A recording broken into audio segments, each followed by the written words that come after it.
Welcome in to CHGO Bears After Dark. I've been looking forward to this show all damn day long, or at least for the last couple of minutes, because we are presented by DraftKings Sportsbook, America's top-rated sportsbook. Download the app. Use the promo code CHGO when you sign up. And there he is, a man that I have missed, a man that I look up to, a man that is an incredible athlete, a man that wakes up in the morning and goes to the gym and is there at 8 a.m. and is on the Stairmaster. Nicholas Moriano, great to see you, buddy. Great to see you too, Mark. I thought this was going somewhere else for a second, but we had no idea where it was going. And then there's the other guy, grumpy, head down. I'm circulating your show, so forgive me. No. Please just be you. I want you to be you. Like Matt Nagy in his prime. Be you, Gregory P. Allen Braggs. Great to see you, buddy. Hi, how are you? Great show today, guys. Got me all fired up for today. For tonight, I should say. Yeah, well, so let's get into this Jalen Carter situation, everybody. We got a lot to do on the show tonight. We are going to touch on the interesting situation that was, I have never seen women's college basketball get this much love, Gino Auriemma included, but this was an incredible weekend. Of course, the national championship game is tonight. We're brought to you by DraftKings. Heavy favorite UConn tonight, so we can get into that a little bit too. But just very interesting stuff going on with Caitlin Clark and Angel Reese that I want to touch on and give my thoughts on that. But in philosophy, see you, buddy. 1990, be you indeed. But here's Jalen Carter meeting with the Bears a second time. Is anybody reading into this as the Bears have actual, real, bona fide, checking all the boxes? Let's see if we can get this done. Interest in Jalen Carter. I'd be shocked. I've said it all along, but I don't know where you guys are at as of 6:35 p.m. on April the 3rd with the national championship coming up in less than 2 hours. Well, Carm, earlier today, you were in the lane where I'm thinking now, and you were onto something. You just didn't hammer home the point that I made last week on, I believe, After Dark, or maybe it was with Adam Rank. I think it was with Adam Rank. And that is, when you're talking about some of these edge rushers and these offensive linemen, you pointed out, are these guys generational talent gets thrown around? Just can't miss guys, studs like Jackson Smith and Jigba or Bijan Robinson. The verbiage you hear around those types of players is different than what you hear about Paris Johnson or other guys where you're like, oh, they're good, but this, that, the other. And with Jalen Carter, he's one of those guys. He falls under that category of what Bijan Robinson or what Jackson Smith and Jigba is, the way other teams that played against him, other players, other coaches that went up against him in college talk about. So the fact that they brought him in for a second time does tell me they are very interested to see his progression as they get closer to draft night, because they probably are considering a guy like that. Because if not, what's the point in having a top 10 pick if you're not going to have a can't-miss guy? They have 2 first-round picks next year. So you're going to be able to add to whatever you can't get here in the early first round this year. You got to hit this one with you got to take a big swing. It can't be a safe pick. It needs to be a big swing. Yeah, boy Boogie, by the way. I just want to get him in there because he's yeah, boy Boogie, and it's After Dark, and we need more yeah, boy Boogies running around in this world. No way they're all about character. Yes, Nick, continue on, please. What's up, yeah, boy Boogie? I just think they're just doing their due diligence too, right? Like they had to look at all the quarterbacks, right? Or a couple of the quarterbacks before they knew that Justin was their guy. And then they trade the number 1 overall pick, right? Doing their due diligence to get their homework done. This bringing in Jalen Carter is trying to investigate and trying to understand who he is as a person, what's his mindset like, and seeing, well, is he somebody that can learn from his past mistakes and be somebody that has shown growth from the time that he's had all these incidents happen to this 30 visit today. So I think that's what Ryan Poles is doing, because, and we've said it so many times in this podcast already, the talent is there. He fits the need at the 3 tech position, and it's probably that disruptor, that penetrator, that engine that Matt Eberflus ideally would like in a player like that, if he can get the most out of him. Let's do it. I think let's do his due diligence. My bad. I didn't mean to cut you off there, Nick, but I got excited. Let's do this in CHGO Bears land, all right? We're considering, because all CHGOs is taking off. We're sweeping the nation.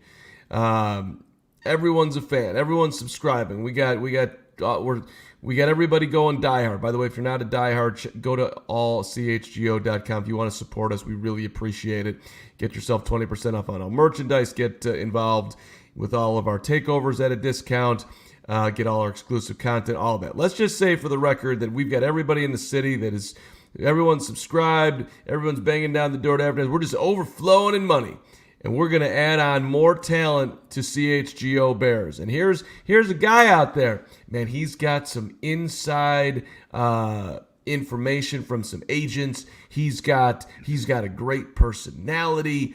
He has everything you want in a podcaster, in a talent in the room. However, he shows up, 2.5 days out of the week. And when he's not there, you have no idea what he's going to be doing. Might just straight flat out embarrass the company. But when he's here, when he's on, dude's going to be incredibly entertaining. I'm not talking about Greg Braggs, but would you would you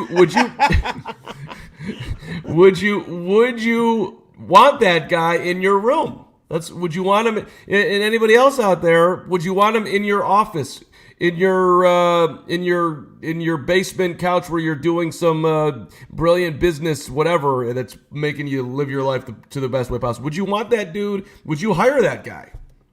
Well, Mark, is he giving you ratings? Is he giving you generating money? Is he doing all that stuff? Because those are things that honestly, like, you look at maybe this particular situation and maybe that gets overlooked at who the person is if they're doing X, Y, and Z for yourself. So Nick's a ratings guy. This whole segment makes it could be a ratings thing. I don't know how I would mesh with somebody. What is this ladder behind you? I can't get my head. What is this? It's a towel rack, right? Is that what that is? My girlfriend was looking at that. It looks like a ladder from Lord of the Rings. It takes this thing rises me up in my podcast land. I go to heaven after the show. Oh my God. I just can't. It's so your background. We don't need to go into my decorative talents. I'm not here to talk about my person. Hey, look, to bring it back like to my Jalen ladder. Carter, to bring it back to, it's very nice. It just looks like something out of a Hobbit would have.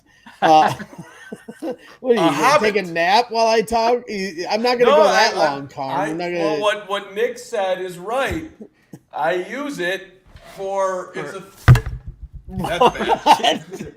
This show, 10 minutes in, we've gone off the rails, ladies and gentlemen. To bring it back to your point about Jalen Carter, like for me, I just trust Ryan Poles, and everybody's got different opinions, in the chat and on Twitter and everywhere else. But if they're bringing him in, they've talked to him at the pro day, they've talked to him now. So this is technically one meeting. I don't know if we're going to call it 2 times they've met, but they're talking with him a lot. And if they're doing their homework. They're doing their due diligence. They're talking to his teammates. They're talking to people he probably grew up with in high school. And they're going to find out everything they can about him. And if he falls to 9 and the Bears take him, I'm going to be excited. And if Bears fans want to try to outsmart Ryan Poles, more power to you. But this is a guy a lot of fans would have been fine with at 4 had the Bears traded back to 4 and Will Anderson had been taken at 3. I'm sorry. I got to cut you off. Go ahead. That was before you had the information that he was drag racing. But he had already had questions of his character to that This point. is another level, dog. Another level, Braggulicious. And we've been over that many times on this show, and you know where I stand on as far as him making a very awful mistake and being a part of something that costed people their lives, but also not being fully responsible of that moment. And he deserves a second chance, and he deserves to grow up, and he deserves to, have an opportunity to play in this league, and he will play in this league. Now, whether it's with the Bears is the question. And if the Bears take him, I will be excited. That's where I stand on it. So let's go back in time. Philosophy, 1990. Karma's sandalwood going. That's true. A comforter, true. Mm-hmm. And a ladder to heaven. What in the CHGO is going on? LOL. It's called Bears After Dark, baby. This is what we do. This is how we entertain on a Monday night. And by the way, if I may, I thank you, Dylan, my guy. Bragalicious is what it's got to be. But this is what we do on a Monday night. And can I remind you? There was this young. So excited. I do. There was this young quarterback that had this lightning arm, and he had all the talent in the world, and he could, put that cannon 40 yards down the field in a tight window, and it could look so incredibly sexy, and touchdowns were scored. And then the next play, we're going the other way. And then I know you're not comparing Jalen Carter to Mitch Trubisky. I'm not. What's happening? Okay. No, I'm not. I'm talking about character. I'm talking about leaders. I'm talking about a guy who's not a leader. I'm talking about a guy who up and down and took you right to 500 his entire career here. Have we not learned what it's like to be led by a dude who can't lead in Jay Cutler? Quarterback and defensive tackle are two entirely different things. No as far shit. As no leadership shit. is concerned. No shit. But, dude, do you not think it matters that how important is Jalen Carter's position? No, I don't think every player on the team needs to be a choir boy. No, I don't. I do not think that matters. Don't think it matters. Sometimes he's trying, sometimes he's not. Yes, it is important that your quarterback has his head in the game. I did not like Jay Cutler's leadership. I did not like his attitude at camp. I did not like his attitude towards some of the players in the locker room. I did not think those. Did you like Brian Cox? Huh? Did you like Brian Cox? My guy Simon, that young quarterback, Mark Carmen, HBH. I was a young buck back then, but I can remember his flare-ups. But as people have pointed out in the chat, Warren Sapp had questions, coming in, and he fell in the draft because of that.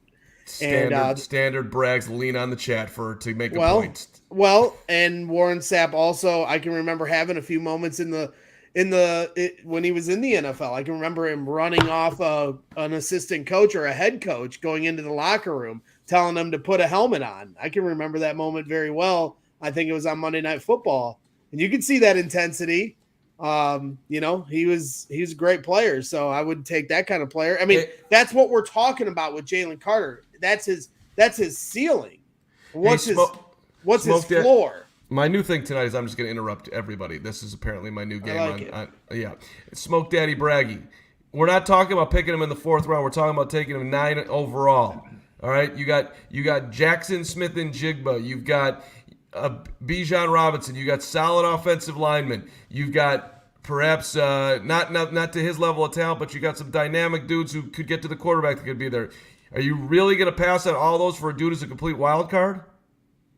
That's where I was telling you. I want the trade back. I've been saying that since the moment we traded from 1 to 9. I want the trade back. But if they're not going to trade back, then I want a player like that, or Jackson Smith and Jigba. I want a player that I'm going to be immediately insanely excited for, not someone that's just filling a hole that still has things to work on. I'm not going to if you're going to take a player at 9, it needs to be a plug and play star. And if not, trade back and let that player fall to you, and then add picks between 20 and 45 like you guys were talking about today that has so much value in this draft. Nick, Mark, I want you to do what Gary Ross is saying. I guess I have to save the conversation. I don't know how I'm going to do that. But, Mark, let me ask you, from what Ryan Poles has done so far, and going into year 2 of being a GM, would you say you trust Poles? Would you say that, the moves he's made how he's kind of approached things. Where are you at with Ryan Poles? What's kind of like the mark gauge with him? Team Poles, but not like, I wouldn't bet my life that he's going to get it right. But I'm Team Poles, yes, okay. Okay, so Team Poles. And if he believes that he has a structure within Hallis Hall, has the right people, that if you bring in a guy like Jalen Carter, if they're taking him at 9, if he would fall to you at 9 and he takes him, there has to be this sense that the Bears as an organization can deal with the off the field issues, that he can be in an environment that won't be as much of a prominent thing as it was. Will he have his flare-ups? Possibly. He's had these things come up at Georgia. But I'm just saying, like, if he does do something like this, he is investing a top 10 pick in it. So he has to be sure that what he has, the coaches that he has, the players that he's surrounded with, can take in a guy like this, a personality like this, and have him, flourish in what he could potentially be as a player on the field. But I mean, it's an interesting conversation. I don't even think he gets to 9 when the Bears select there, because there's a couple of teams that I think would take a chance on him. Like if Seattle's there, what are they at 5? I mean, they might take a chance on Carter. All right. Hold on that comment. What do you want to wager there, Nicholas Moriano, that Jalen Carter's there at 9? How about I'll bet you that pair of sweet Air Jordans, the red, white, and black ones, over your left shoulder, and you can have this. You can have my throw rug. Let's go, and this candlewood candle. You're confident to that level? Your small feet aren't going to fit in those, Carm. Excuse me. I'm sorry, Cram. Wait, what did you just say? I thought you didn't like the name. No, I said your feet aren't going to fit. Your feet are too small.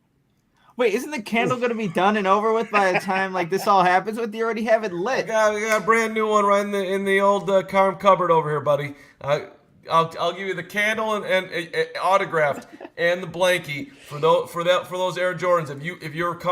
It's a freebie for you, Nick. If you think that he's going to be gone by 9. I really don't want the candle or the ladder. So, what can I offer you? What do you want? We'll have to discuss. I mean, those are my babies over there. So it's got to be valuable. All right. Look, maybe not. You might not find it right here, but we'll have to discuss. All right. Well.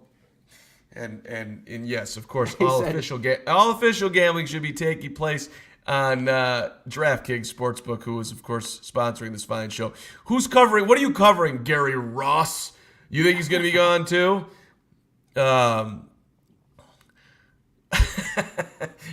MP is my guy right now. Car bets like dudes who just got out of jail. Well, maybe I did. MP. Maybe I just got out of the old Pokerooski. Cram in the clink. I've got this can of Penn tennis balls for you. Penn tennis balls, Nick. Those are valuable. These are used by Carm on the court, hit with Carm's racket. I took down Luis yesterday. Cameron yesterday. Luis is coming up on Thursday night. Cameron went down 1-1. Dude couldn't handle me. Right? And that wasn't with these balls, but we can make sure that, All right. I think he's going to be there. I don't think the Bears are taking him. Can we play what Ian Rappaport and his Jalen Carter report that Nick put in Notion, behind the scenes production talk on the air here, Joey? Can I listen to this? Where did Nick put it? It's in Notion. It's in Notion or Slack? Notion. I embedded it there. Ian Rappaport had some interesting comments about Jalen Carter and where he thinks he'll ultimately end up. If we can get the video, then we can hear for yourself. Well, and while we're waiting for it, as I hold my tennis balls, Drew Rosenhaus, you're exhausting. We're not meeting with teams outside the top 10. Mm-hmm. Yeah, okay, Drew. Okay. All right. You called Jalen Carter a great family man? I don't know any 22-year-olds who are great family men, for the record. That's true. I mean, what the hell are you talking about? Let's hear this with Senor Rappaport. 68 seconds of dynamicism. Yeah, 'tis the time of pre-draft visits when this become news and we start to figure out where are all these top prospects going around the top 10 and then beyond. And the top 10 is an interesting spot to start there. Jalen Carter, the Georgia defensive tackle, of course, was in the news all during Combine Week for all the wrong reasons, eventually pleaded no contest to misdemeanor charges of reckless driving and racing. He's on a visit with the Chicago Bears today. They picked number 9. He has also visited the Philadelphia Eagles, also in the top 10. I know Bears GM Ryan Pohl spent time with them at his pro day as well. I talked to agent Drew Rosenhaus, who represents Carter, earlier this morning. He told me that he has declined several invitations from teams outside the top 10 to host Carter on a visit. This would be interesting because this would indicate on the eyes of Rosenhaus, based on his information, that he believes Carter is going in the top 10. He told me he has confidence that that is going to be the case. Now, if a team does end up trading into the top 10, then he will have Carter visit there. But as of now, no visits for teams outside the top 10 based on his information and where he believes his client is going. All right. That makes me a little bit nervous. But, Nick, I'm still willing to bet you this gray ski hat. Oh, that's iconic there, Mark. I see you always posting videos with that hat. This is a dynamic ski hat. It's got extra thickness. It looks completely ridiculous. It looks on like your a head. girl's hat. I don't know what you have against girls. I have nothing against girls. I'm just saying that's what it looks like. It's so big on top. It's enormous. It's a terrible look, but you stand out, and I am willing to bet, and I'll wash it. This hat for those Jordan things with all of that for Carter will be there at 9. Are you in? It almost seemed like an even trade. I mean, that hat is just glorious. Smell the hat. Let's see. Smell the hat, Mark. Like, we got to see a sniff test to see. It's your a great. reaction. What do you mean? It's my own smell. I love this. This thing is. As I think Nick just said, it is iconic. And for those who are listening in the audio land, just trust me. This big gray ridiculous thing on my head is one of the great things that Nick can get. Are you in? Are we making a bet? I still think I'm winning here. Like, even if I win the hat, I'm not $20. How about $20? I'm not rocking the hat like you, Mark. So it's a twofold bet for you, Mark. A, he has to fall all the way to 9, and B, the Bears have to pass on him. No. I'm just saying he's going to be there. Yeah, fine. I could go twofold. I'll say he's there and the Bears pass. I'll go twofold. You said both. I'll go twofold. Let's go twofold. Because there's a good chance he's not even going to fall to 9. That's what I'm thinking. That makes sense. I know that's what he's thinking. Nick's all confident. Well, let's break it down. Let's look at the first 8 picks. Break it down. The first 8 picks, Nick. Let's go through it. Number 1 is C.J. Stroud. Number 2 is Bryce Young. Number 3, do you believe it's going to be Anthony Richardson? I do. So for Arizona, I'm Arizona's trading with Tennessee. Mark it down. Titans are coming up to that 3. Telling you. Let's say they don't. Regardless, do you believe Anthony? Because we can't completely predict that. Do you think Anthony Richardson's taken in the top 8? Seattle would actually be without a trade up. Seattle would be interesting for them, right? When you have Geno. But what if the 3 can definitely be Will Anderson? For Arizona. That's what I'm saying. Let's just have names. Okay. Because now we have 4. Yep. Those are 4 names, and we're four to go. The other 4 teams. I mean, we've talked about Detroit, you guys. Like, why wouldn't the Detroit Lions, again, with what they already have, and can add another dynamic guy on the defensive line with Aiden Hutchinson?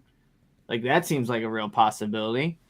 I don't know about Las Vegas. I mean, it seems like a Las Vegas pick, but can they take a risk like that on a guy like Jalen Carter? I mean, Henry Ruggs. I know it was. Yeah, I know. Yeah, that'd be a great. He's a Raider. The Raiders might have a little big. Raiders need a quarterback. Hello, yeah, Will they can Levis. definitely take one with Jimmy G. Jimmy So that's what I'm Will- saying. It's like, They're there's only what, 2 teams? How many teams would you say after the first 3 picks? Because even if Arizona doesn't trade out of that, it's definitely going to be Will Anderson. So from 4 to 8, how many of those teams have a legitimate chance of taking Jalen Carter? You could I would say put Seattle in the contention, put Detroit in that contention. Shoot, I mean Atlanta, like a home, like why not them? If they're so stuck on Desmond Ridder being their guy, they can add a guy like that. So I mean, I think there's possibilities for him to go right even after that 4th pick. So Atlanta's taking a corner. they probably could take a corner, or they can take the best defensive lineman on the board. Listen, you guys can go back and forth and do this all night. This is a very important show. I got things to do, people to see. Are you making the bet or you're not making the bet? What is the bet? Give me a proposal. What? These are a size 10? Forget about the shoes. Forget about the shoes. I'll trade you. Here's this. I just want to win the damn ass bet. I'll trade you this hat for that sorry ass hat that you got on your head. This hat for that hat. I just got this hat today. This is a melon All right, hat. fine, These fine. are fantastic. Here, you can have. How about for that stupid shirt? Nick won't give you anything of value. Let's see. You can have Look at he's like looking through. Iowa DePaul football that I got after graduating. Who's it Are signed you by? serious? You give me the Yeah. Iowa DePaul football? Well, it's All not going to right. happen because I'm going to win the bet. Okay, great. Iowa DePaul football for this Oh hat. my God! You're gonna take this guy's football that's signed by Damn his right I am. friends. Signed by friends and family. I'm down with that. If you're making, I'll put that thing right in the studio. All and I'll right, put a design on it. bet is The- locked in. Bet is Let's locked go. in.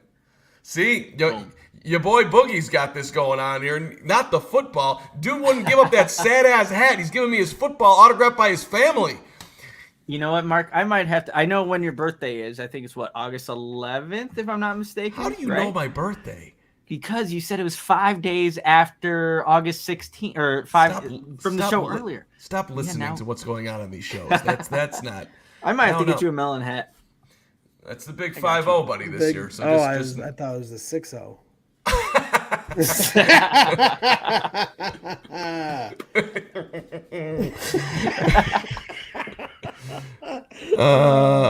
okay. All right, old man River. What do we got next? What I don't know, Braggs. What do we got next? You're on the show. What are we doing there, buddy? We got to talk about our special sponsors here, don't we? Okay, why don't you talk about one of them there, buddy? Why do I got to? It's first. You're out here throwing out what's Well, next. let me tell you, because I love our sponsors, especially my guys over at Goose Island. When we were at their facilities doing pictures and videos, it was a really, really nice place. And CHGO is supported by Goose Island Beer Company, Chicago's beer since 1988. So many great options like the Blackhawks Pale Ale, Bull City 312, Beer Hug IPA series, and my new favorite, No Plans. Goose Island's 2 locations are open and ready to welcome you. Grab a beer right from their innovation tanks at the Goose Island Tap Room at 1800 West Fulton, or get a smash burger and a fresh beer of the week at the original Clybourne Brew House at 1800 North Clybourne.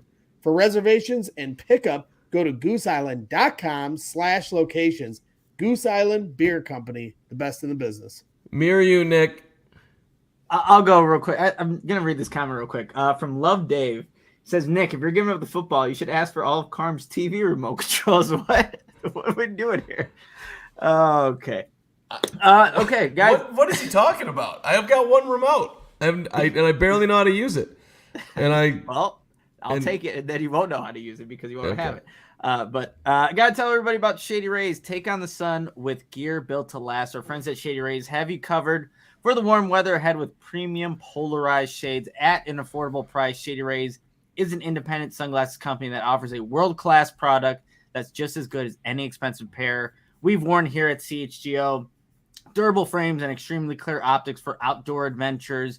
You know, I have my Shady Rays right in my car, so whenever I'm going out, studio, gym, wherever it may be, convenient, easy access, and I know they are going to do the job. What's awesome, if you lose or break your pair, even on day one, they told us they'll send you a brand new pair, no questions asked, Wear Shady Rays with confidence because they have your back long after your purchase. And exclusively for our listeners, Shady Rays is giving you the best deal of the season.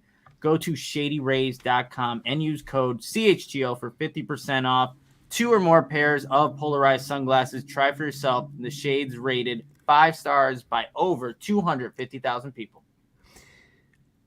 Great to have Shady Rays back on board here as they, we're in Shady Rays season. If you don't get your Shady Rays, then I'm gonna. Messing up.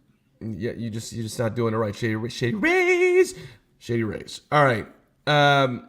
So I did this a little bit this morning on the noon show, and by the way, some big time guests coming up this week. Nick, are we not talking about that yet? Wait, what? Are we revealing special guests? Are we revealing special guests, or are we waiting on that? Imagine no. Let's wait till Tuesday in studio. But I mean, let's just have a production meeting right here on the show. Or Friday, it's Bears After Dark, Braggs. You need to settle down with your buttoned up bullshit over there. I have no patience for your nonsense today. Yeah. Just don't. That's fine. And Joey, I'm going to send you something that I meant to send you earlier. Oh, here we go. Yeah, and I'm just what is the here we go? I just don't trust you when you send things to Joey. Okay. Yeah, well, I thought we were back on track here. What were you saying? We're about to be back on track in a second, but I just thought of something that I absolutely have to have on the show. Because have you I did. I made this for you guys last time I produced when we had Brad on, and I never got to put it up. So I just want to say I think it's appropriate. This is what I think of with you guys. For people who are just listening, we have the Step Brothers picture here with where it says Mark they and grow up Greg. so fast. It should say, or do they? Have you looked at, Joey? What I'm looking for is people have been commenting on what the NCAA Final Four court looks like. I don't know if you're aware of that. I'll find it, Carm. You know what I'm talking about? I can post what you sent me, Mark, in the chat. Yeah, I don't know if people have seen it, but I want, and Braggs, do you know what I'm talking about? No, I don't. Very few do.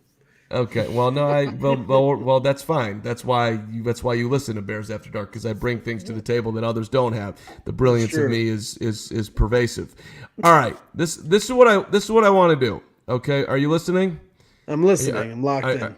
Okay, thank you very much. So, there is this guy, and his name is Bijan Robinson. All right, where's he go to school, Braggs? Texas. Right. And have they ever had any good running backs come out of Texas?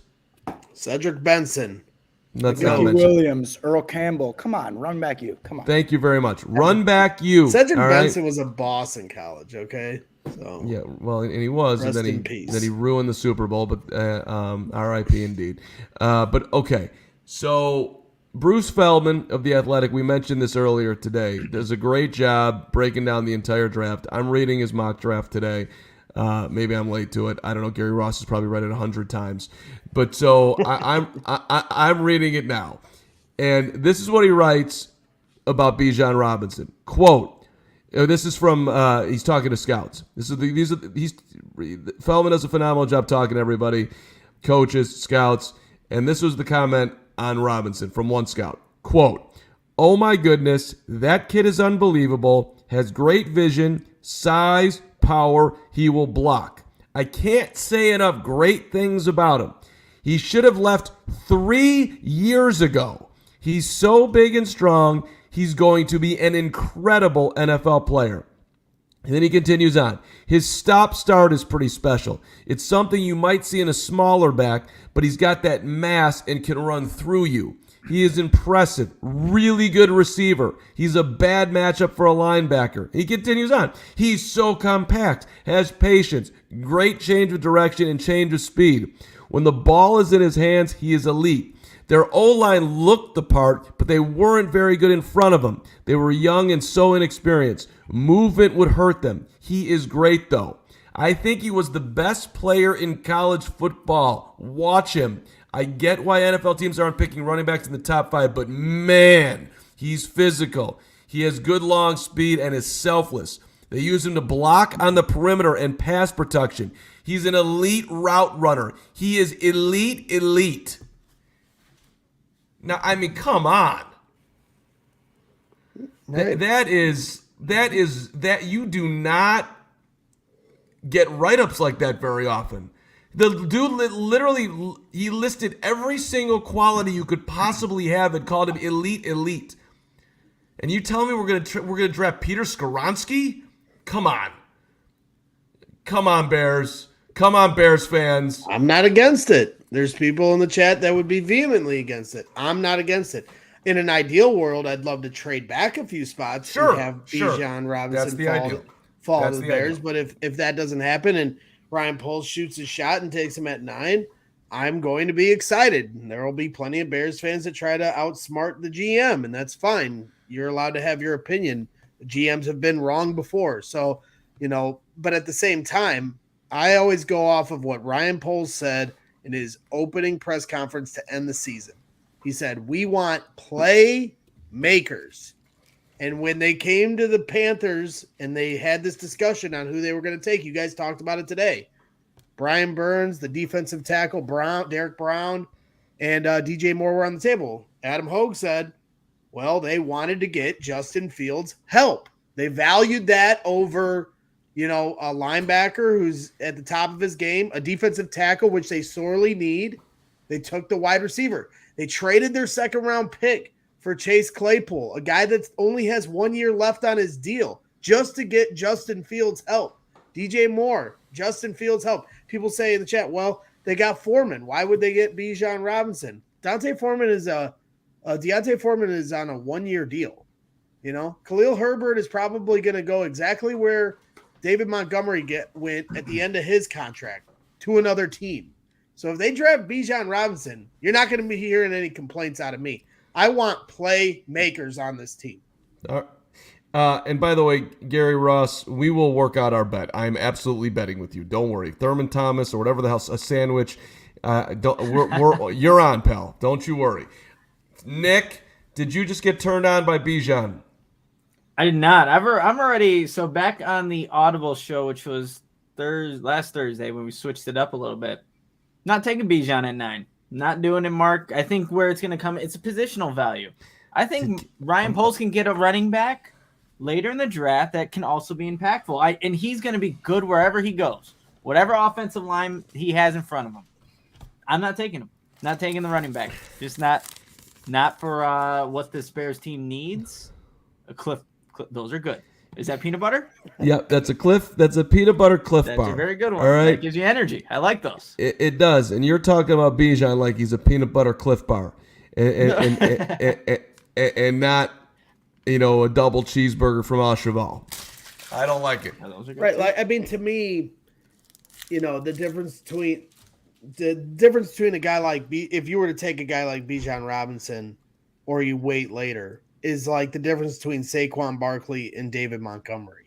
I mean, David Montgomery is a solid running back, but the way he's described, the way he played in college, if Bijan Robinson is Saquon Barkley, then we're talking. Yeah, of course you can find production, and I understand positional value, but when you're talking about playmakers, elite talent, you only get so many of those guys. You only get so many chances at those guys high in the draft. So like I said, we talked about it with Adam Rank last week. Carm brought it up earlier today.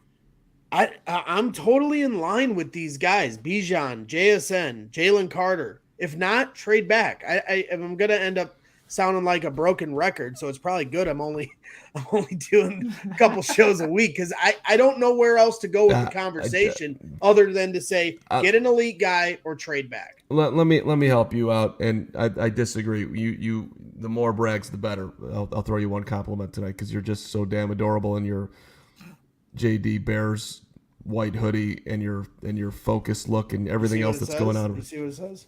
No, I can't see what it says. Look at that. It says Bear the fuck down. I love that you whispered it as if that mattered. All right, let me read you what Bruce Feldman was able to dig up on Jackson Smith and Jigba. You ready for this? I think so. You ready? Everybody pause. All right. Jackson Smith and Jigba. Here's the facts. His 20-yard shuttle time, which shows your ability to cut, not straight line speed, cutting ability, 20-yard shuttle. At least I think that's what it is. Maybe I have it wrong. Regardless, I don't care what it is. 3.93 seconds was the fastest by a receiver at the combine in 10 years. All right? 10 years. Fastest shuttle time. He writes, last year, the Buckeyes produced 2 first-round wideouts, Chris Olave, Garrett Wilson. Both were 1,000-plus yard receivers as rookies. Coaches I've spoken to who faced all three, who faced them, not coached them, faced them, told me Smith and Jigba is much more physical. And then here you go with the Ohio State receivers coach. His change of direction is definitely the best I've had. He's kind of unguardable. He'll be uber productive in the NFL. I think he'll be the guy that leads the league in receptions and receiving yards. Now, granted, this is his coach, so take it for what it's worth. But, and this is where you come in, Braggs, because you love Marvin Harrison Jr. Quote, you can line him up anywhere. He's light on his feet, really strong hands, is strong after the catch, has great change of direction. He really blocks. His high point, he high points it really well. Just a better all-around player than Olave and Wilson. By the way, Garrett Wilson's, both those guys are studs. I thought he was better than Marvin Harrison Jr. too. They're different. You can put him in the slot and do a lot with them. I don't think Harrison will be able to run certain routes. You can line Smith and Jigba off of the ball in stacks and bunches and really give people problems with pick routes, rub routes, and jerk routes. Always my favorite, the jerk route. You see people playing with 3-corner defense with that nickel who is more of a blitzer, and he will eat them alive. He's different than the other ones. There's more quickness to him, more suddenness. He can really make you miss with stops, restarts. He's really freaking good. When he was a sophomore in 2021, he looked like a pro. Now, remind me, by the way, how many Pro Bowls has DJ Moore made? I don't think he's made one. The answer is 0. Correct. Yeah. All right. I'm not saying that. Don't take it like I'm not high on DJ Moore, but the fact of the matter is the dude's never made a Pro Bowl. You telling me we couldn't use another elite wide receiver in this room? Sam Darnold thrown to him. I got it. Well, Mark, I'll say this. Like, I love talking to college coaches, especially the ones where the players, are coming from that respective school. What else is he gonna say? Like in terms of like all that, but he's gonna hype his guy up regardless. We all know that. All right. Well, I have a video I sent to Joey. I don't know if he has it queued up, but this is a guy I really respect when it comes to opinion, because he's somebody that doesn't hold back. If he doesn't, he's not going to sugarcoat things. I love Steve Smith. He's going to the Hall of Fame. This is what he had to say about Jackson Smith and Jigba. Oh, no. He has athleticism. He's not fast. Some people say runs a 4.48. I think he might run 4.5. He is a slot receiver. He's a heck of a slot receiver. 6'1", 200 pounds. Man, that man knows how to run a route. He has a PhD in route running. Very good body control. And we see it over and over and over again. Talking about evaluating some people, and I'm talking about wide receivers, and I say high point, catching the ball, concentration. There's some guys that are ranked, and you haven't seen these kind of catches. That body control and concentration, that's rare. His file of spectacular catch and great body control is out of this world.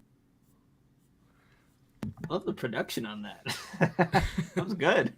Hey, and I love the words coming out of Steve Smith's mouth there, because when he's hyping it up like that, like I said, he's not a guy that's going to gas anybody up. So when he says that, I take a lot of weight in something that's said like that. And again, you're not going to hear too much complaining from me on draft night. I mean, I'm all in with what the Bears are trying to do.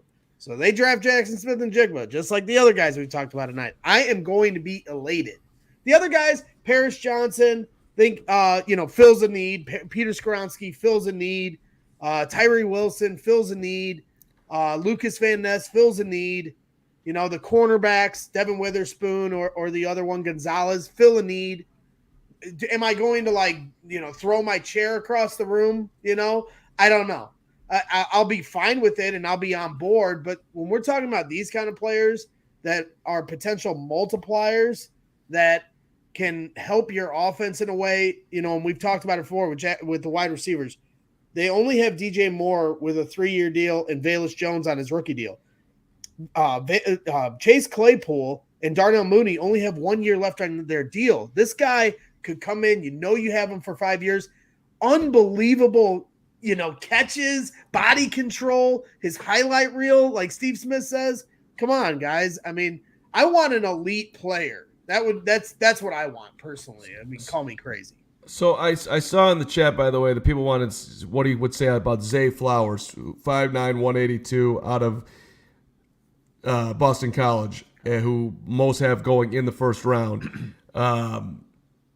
Small arms, arm length 29 and a quarter inches, but he ran a 4.4.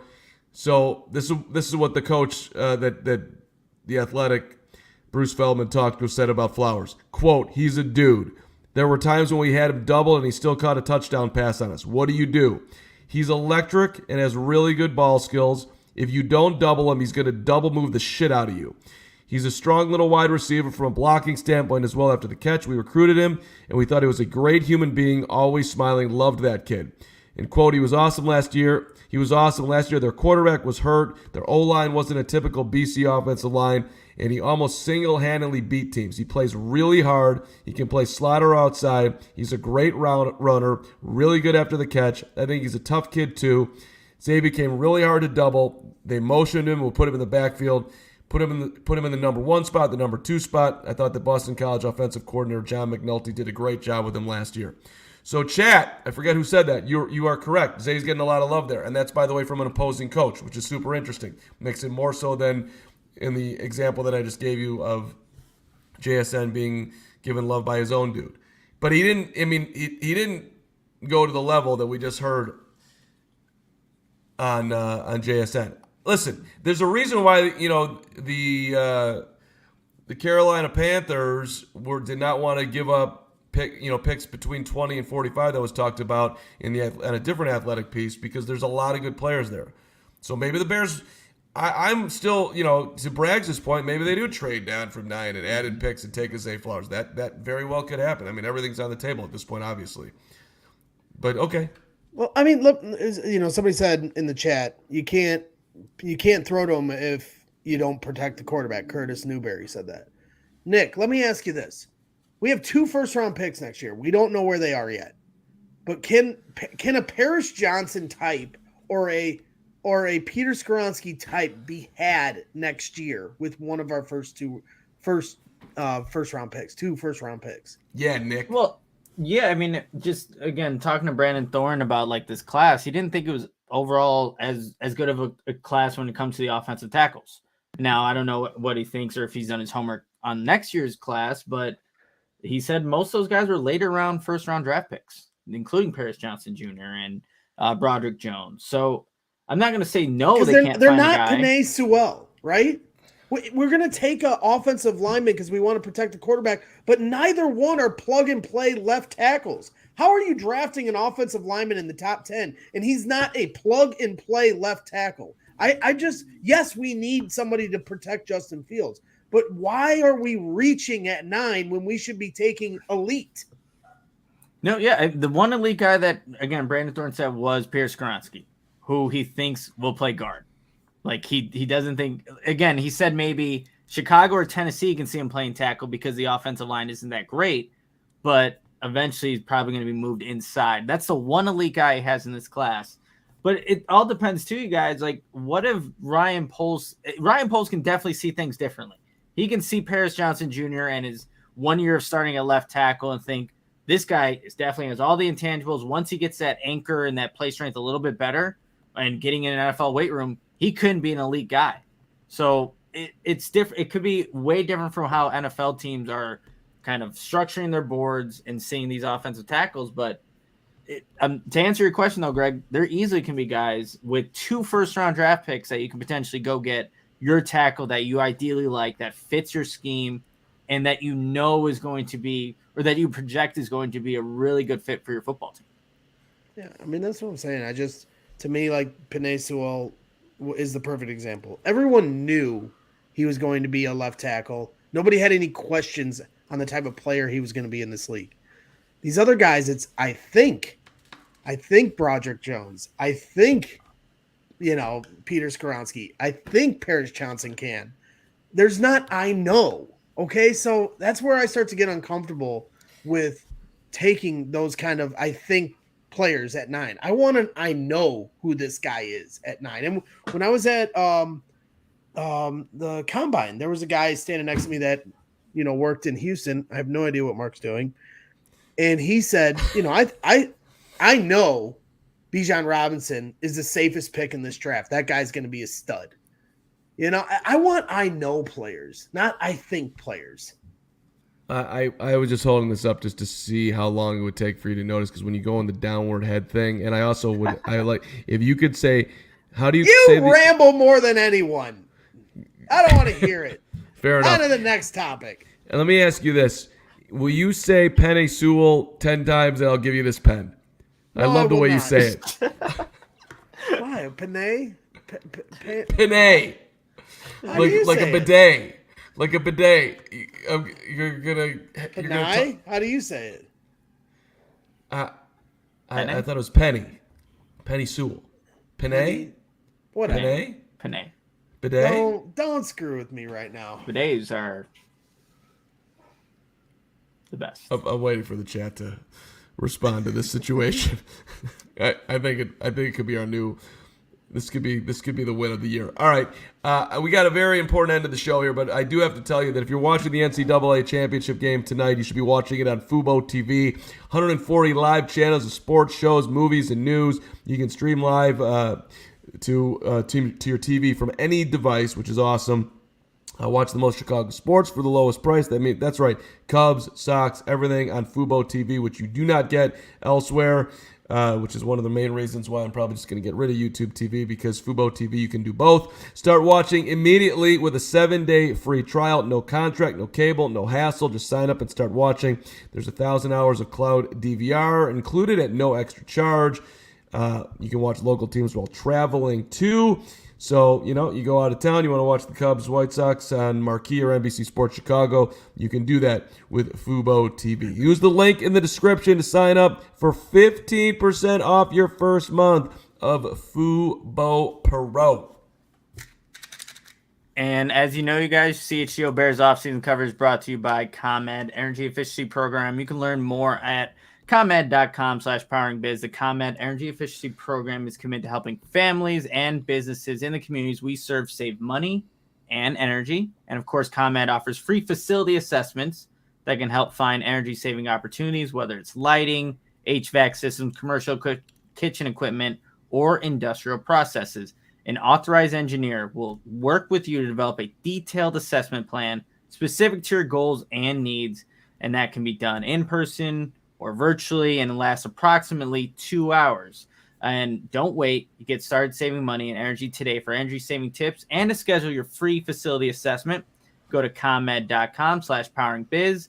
And so with all that being said, are you guys ready to sign up for a facility assessment? Of course you are. So what you got to do is call them at 1-855-433-2700 during normal business hours to speak with ComEd Energy Efficiency Program representative. Email businessee@comed.com or request an assessment online on their website on comed.com/facility assessment. I'm all in on a facility assessment. Need to get it done. Thank you, Crystal, $4.99. Braggs and Carm, we are going to lunch when I come to town. You're like my two sons that always fight. LOL. Crystal, we're in. I mean, I know I am. Braggs is unpredictable. And Carm, you're always trying to take people from the chat to lunch, right? I am. I am, Joey. You're absolutely correct. I want to bond with every damn person that watches this show. Absolutely. We're in, Crystal. We're 100% in, and I'm assuming you're inviting Nick too. And by the way, the lunch will be on Braggs, so don't worry about it. The lunch will be on Duke. Yeah. We're gonna dial up. So that's my plan. The Duke never watches after dark. The Duke at night. Duke does things. Duke is duking it out at night. Well, then that might whittle down where Duke Island actually is. Because, like, where is it, like, after midnight on the Earth? That probably, like, right now it's too late. You know what I'm saying? Yeah. So it's not a central time zone island. Yeah. It's probably more. You're not interested in this. Okay, go ahead. No. I mean, you're trying to get us thinking. Get us moving here. I got it. By the way, I'll be at the Bulls in Atlanta tomorrow night. So if you see me out there and you say hello, first person that says hello to me at the Bulls game tomorrow night, I'll buy you whatever you want. Hot dog, beverage. I'm in. We can go premium. Go to the Carvery. Get you first person to take a popcorn bucket and do a mini Benny the Bull moment over Carm's head. I'll buy them a shirt from the CHGO Sports Store. Oh.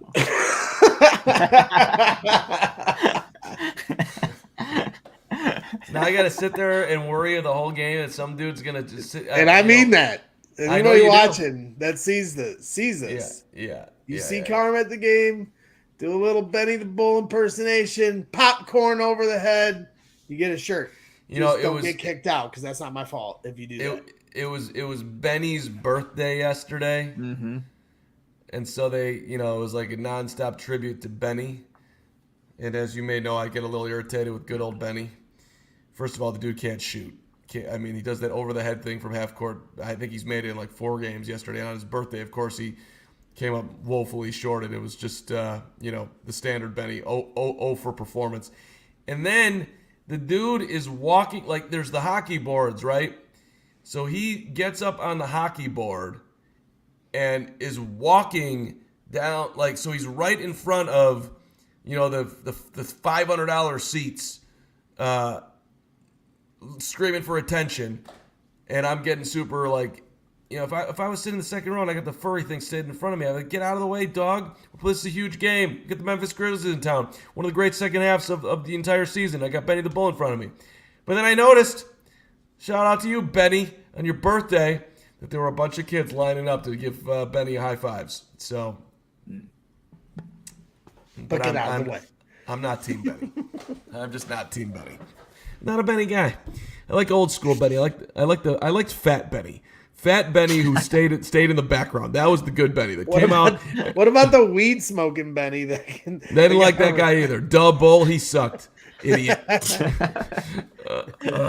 I want old Benny coming back. Just go do your wiggle thing and let's call it a day. All right. On that note, I want to weigh in here on me and you, Nick. Our alma mater was in the national championship game. Women's basketball was just unbelievable entertainment. The Hawkeyes run to the final was just amazing. Caitlin Clark sweeping the nation. And then, she got under some skins over there. And apparently, clearly, Angel Reese of LSU was one of them. And Reese wanted to chase her around the court and do the I can't see you thing. And then point at the ring and give her the taunt. And America's going crazy. Twitter's going nuts. And we don't have to talk long and hard about this. It's 7:30. We've been on an hour or whatnot. But I just want to remind everybody out there that we all have our biases in life. Okay? Tall, short, thin, fat, white, black, man, woman, old, young. We've all been taught stuff along the way, all right? And this one, it kind of sucks that great competition and 2 millennials or whatever they are, whatever college kids are called nowadays are, that just, Caitlin Clark's having her moments, taunted people on the court. Reese went a little further in my mind, but whatever. They're still in this. They're still on the same playground. Like, and the fact that so many people want to go at, and I for the record, I didn't like it. I was like, oh man, that does not feel good. Right in my face, Angel Reese. But I had to step back from it and be like, when you dish it out, sometimes you got to take it. And that line gets blurry as to how far someone's going to go. She didn't injure her. She just went straight taunt, aggressive taunt. We won the national title, and we beat your ass, and I'm going to give it to you. And Caitlin Clark didn't say shit. She didn't complain about it then. She didn't complain about it at the press conference. She just gave them credit, and that was it. And yet everyone's, wants to just vilify a young college athlete who's having herself a good time in Angel Reese. So my long-winded whatever is just, listen, it's okay to have biases. Everybody has them. But an adult is able to look at them and realize, like, that opinion is not a mature one.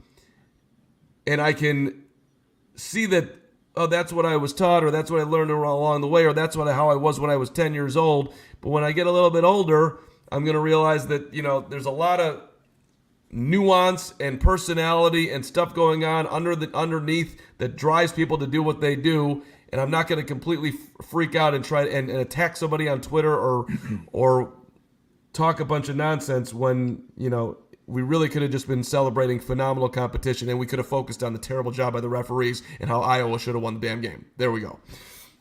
Yeah, Mark, for me, I was thinking about this way.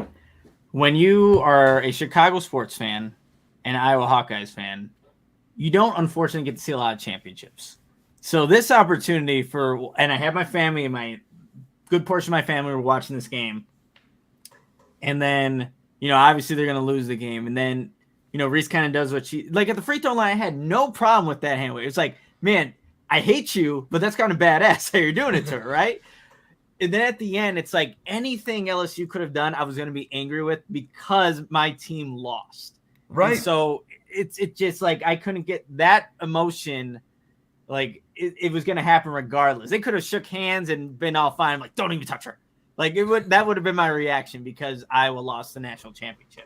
But what I will say is this, Reese, Caitlin Clark, the sport of women's college basketball, I want those two teams to be in the championship next year because I'm looking forward to that matchup again because they made it exciting. And now that you're talking trash, after a couple of hours of kind of thinking about it, that's good for the game. It's unfortunate that the officiating in that game was terrible. Just a lot of stoppage in the game. But now that, you have some storylines going into next season, I want that to be the championship game. I want them to talk shit and then we could see what happens. And of course I was not happy with the result or any of that. When LSU is making 3-pointers that they haven't made all season, I'm like, this is just, it's their day. But it did aggravate me because, like I said, anything at that moment was going to aggravate me seeing the Iowa Hawkeyes lose. But, I'm looking forward to next season. And I already said I'm going to go to Iowa City and watch Caitlin Clark play in Carver Hawkeye Arena because I want to see that. I know, Greg, you said that too, that you want to see 100%. Her play. We should maybe schedule that sometime. But, yeah, it was – Boiler up, and we'll see the Hawkeyes. West Lafayette's a little closer. Is Matt Edie playing on the women's team this year? Well, excuse me? Just watch your tongue. You mean National Player of the Year? That's right. Yeah. I just think it was a very layered discussion that unfolded after the game was over. I was fine with the smack talk. Caitlin Clark is, waving off during the game. The South Carolina player, you ain't making that shot. That's showing somebody up. That's within the confines of the game. I get that. It's not chasing someone around for 20 seconds to, do the, in your face or pointing at the ring. And she's trying to get her attention, I felt like, which is what prolonged the 20 seconds of smack talk. To Caitlin's credit, she's kind of like a boss move. I ain't even looking at you. I mean, I don't know that. To me, I thought there was some gamesmanship there. I didn't have a problem with her talking smack, though. Caitlin Clark's been talking smack all year long. That's kind of what it's become. The girl from Louisville seems like a trash talker, too. Very competitive. I don't even know if I want to call it trash talking, because I don't think it's trash. I think it's just competitiveness. But then when the game was over and the discussion unfolded, to see what Dave Portnoy said, classless POS, that was garbage. To see Keith Olbermann, who I think was a great talent on SportsCenter, saying, effing, idiot or classless, whatever he said. I thought that was below the belt for someone talking about a young player. I consider them kids, but some people say they're not kids. They're in college. Fine. They're still kids in my book. I know when my daughter's that age, she's still a kid in my eyes. I don't know if I'd go to that far with the rhetoric, but they're adults at the end of the day. They can handle it. I think they're handling it better than society itself on Twitter's handling it. Yeah. Because it's turned into a culture war. It's turned into a race discussion. It reminds me a lot of like when Larry Bird and Magic Johnson, and there was just, people that identified with one or the other. And it got to a point, if you watch the Lakers Celtics documentary, where they had to sit down with the media and talk to everyone. Look, we respect each other. Let's enjoy basketball, and yeah, you're going to identify with somebody, but we don't need to denigrate one or the other. Go ahead, Mark. You just got me excited. I'm sorry. Bird, one of the more potent ones around, this is not exactly the same thing, but, Dennis Rodman went and said that if Bird was white, he'd just be an average player. And then Isaiah backed it up. This was, middle of the 80s. And when you were winding all the way back, Bird had to go in front of the press and be like, the best players are the black players. That literally was something that he did to just confirm that the black players are better. But Larry Bird was just like, Larry Bird when they would put a white guy on him, he would get pissed. He would be yelling at the other dude, "You're putting this guy on me." He considered it disrespectful.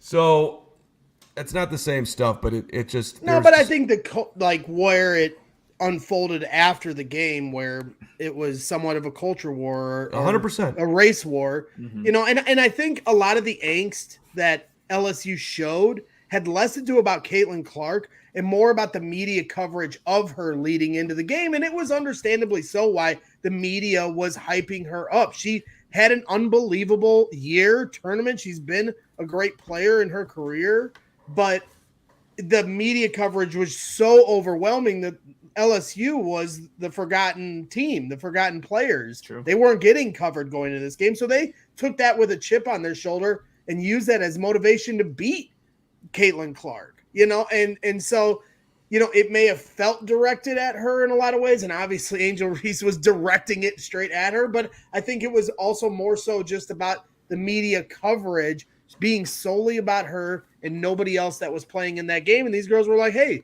this is our moment too. And we just won. So how about that? And hey, like Nick said, I think both girls agree that it's great for the sport. That was the most watched. Obviously, I don't even have to see the numbers to know it was the most watched game. Everybody was talking about it.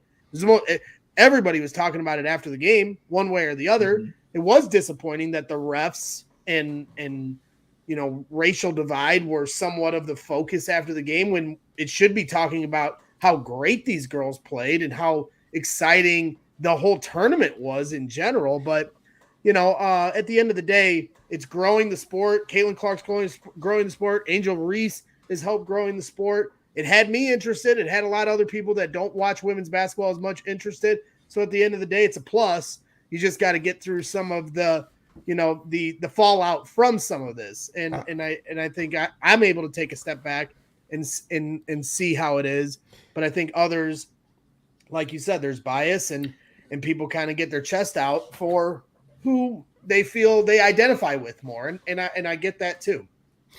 I was at the Bulls game yesterday, so I didn't see as much of the final, but I watched the entire semi against South Carolina. That was a phenomenal basketball game. Men, women, aliens, whatever. It was incredible. It was. I mean, I could not have been more entertained. The product's been fantastic. And let me just wrap it on this. Look, most popular boxer of all time. Who is it? Muhammad Ali. Correct, Nicholas Moriano. Now, when Muhammad Ali was, this is not the same thing, but I just want to give a reminder out there. When Muhammad Ali was in his prime, and he didn't want to go to war, there was a large portion of the populace who freaking hated Muhammad Ali. They hated him. And I would argue that you could not find a better patriot, representative of humanity, competitor, beloved in the end when he was a lot less threatening. But you can combine everything together with talent and impact and what he took on, it's hard to beat Muhammad Ali's contribution to everything. And that they hated him. A lot of people. And they were obviously wrong. Now, this is not the same thing. But when you are outspoken and when you are doing things that are not popular and you are African American and then you throw in the women part of it, I just think it would be nice if people could just take a deep breath and pause and gain some perspective before trying to vilify someone and just get a grip on your emotions. Mm-hmm. And I hated the fact that she did that to Caitlin Clark in my Iowa Hawkeyes. That sucked. Well, and that was the other. So many people in the country wanted Iowa to win. Even people that weren't emotionally invested in Iowa up until like 2 weeks ago wanted Iowa to win. I was so excited by Caitlin Clark. I wanted to see her win. I thought it was a good story. So I think that's what happens is you get emotionally wrapped up in it. Like even when Caitlin Clark during the game, she started to rack up fouls and then she got that technical foul. I personally felt like as tough of a call as it was, I thought she deserved the tech. She took the ball and chucked it out of bounds because she was not happy. I'm sorry. That's how I see. I'm not saying it was like they could have let it go, but by the letter of the law, she took the ball and threw it out of bounds away from the ref because she was mad. So you're a letter of the law guy? You're the letter of the law guy. You want the other team to admit when they don't catch a pass. So that's different. That is so different. That is not different. That is so offensive what you just said. She should have had more composure. That's not the letter of the law. That's the opposite of the letter of the law. The letter of the law is that they got the call and no matter if it's right or wrong. The letter of the law. Okay, I would have been fine with them not calling it, but at the end of the day, she can't give the ref an opportunity to call that. She was frustrated. She got a frustrated tech.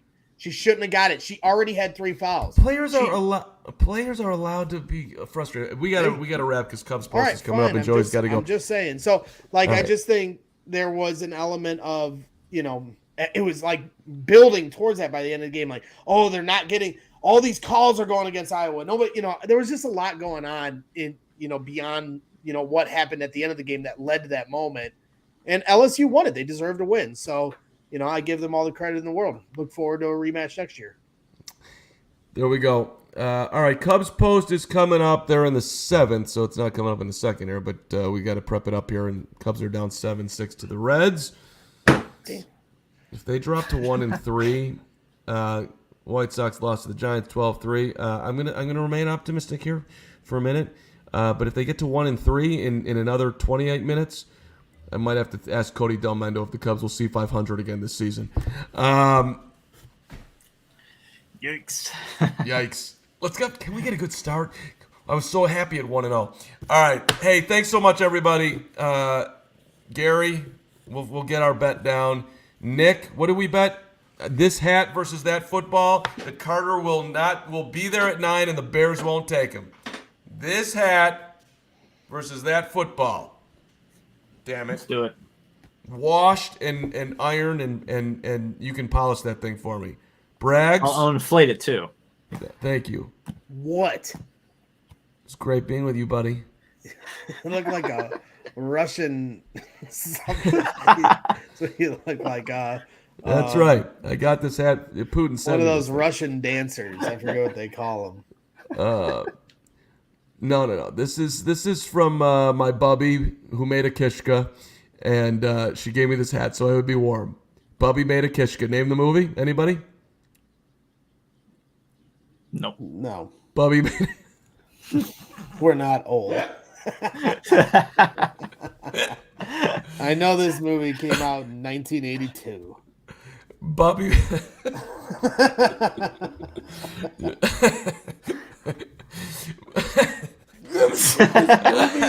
I don't know Not what you're. culture brags. You didn't get to my Joey. You didn't put up my picture from the court, the NCAA Final Four court. When you're watching the game tonight, just think about the male genitalia. He's like, we gotta wrap this up. You didn't get my picture of the court.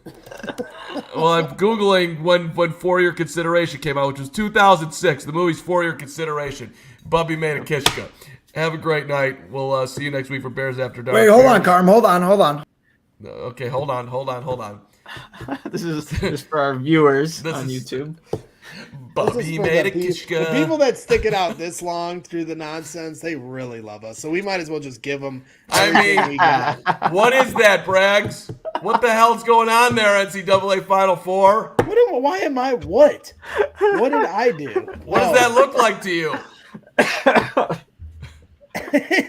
Who came up with that color scheme?